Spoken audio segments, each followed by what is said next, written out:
Northwestern's NCAA first-round win leaves students, alums overjoyed.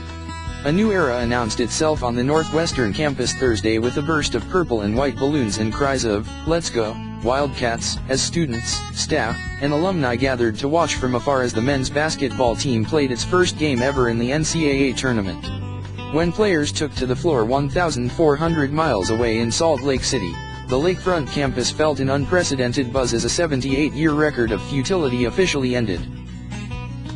Students sneaked away from their finals week studies to assemble in an atrium at the Norris University Center and watch the Wildcats grab a thrilling win over the Vanderbilt Commodores. "When I came to Northwestern, I don't think I thought of athletics," said junior Hussam Katir. "I'd been watching the tournament my whole life and I never heard of Northwestern basketball. So the fact that they did make it while I was at school here, it's one of the things you'll always remember." Northwestern's 230,000 strong alumni base was well represented at the campus viewing party, too. Steve Smith, who graduated in 1970, traveled 4 hours from his home in Spring Lake, Mich. to take in the game at his alma mater. "It's just great that Northwestern is getting respect in athletics as well as academics," he said. "When you love a school, you want to see it succeed.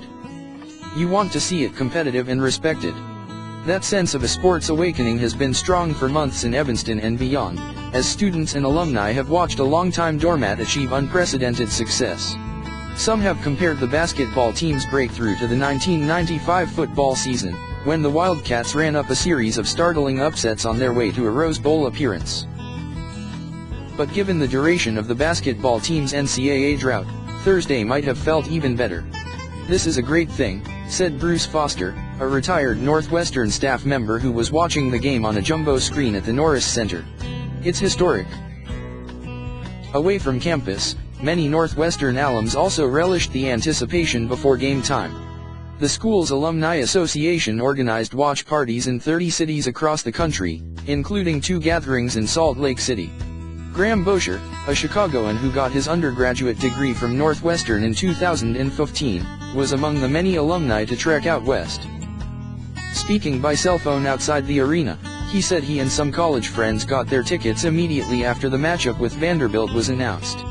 "Utah's capital was awash in purple," he said, with strangers calling out, "Go, Cats!" as he walked down the street. "It was particularly heartening to see the joy of alumni who graduated decades earlier," he said. "Some of the older alumni stuck through some pretty rough seasons," he said. "To experience this with them and see what it means is cool to see, something I'll always remember."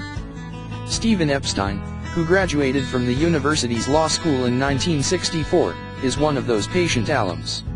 Preparing to watch the game from his home in Lincolnwood, he said he had performed a familiar ritual at an unfamiliar time. "Last night, for the very first time in March, I put up my Northwestern flag, which I normally fly on the day of every home football and basketball game," he said. "It was a very, very good feeling. I hope I continue to do it for a very long time." Even friends of the program were gleeful with cautious hope. Season ticket holder David Adams, whose daughter graduated from Northwestern, said he and his wife had put on their Wildcats gear while awaiting tip-off at their Lake Zurich home. "Seeing them get in is satisfying, but I'm hoping for a win," he said. Northwestern was in control for most of the game, but when Vanderbilt came back from a 15-point deficit, nerves at the campus viewing party grew raw. Some in the back rows jumped on their chairs, craning their necks to get a better view. The room grew silent with each free throw, every hand stretched out, fingers wiggling, and the crowd erupted in applause each time the Wildcats scored. "I can't look," one student screamed, covering her eyes but still peeking as the ball landed in the hoop.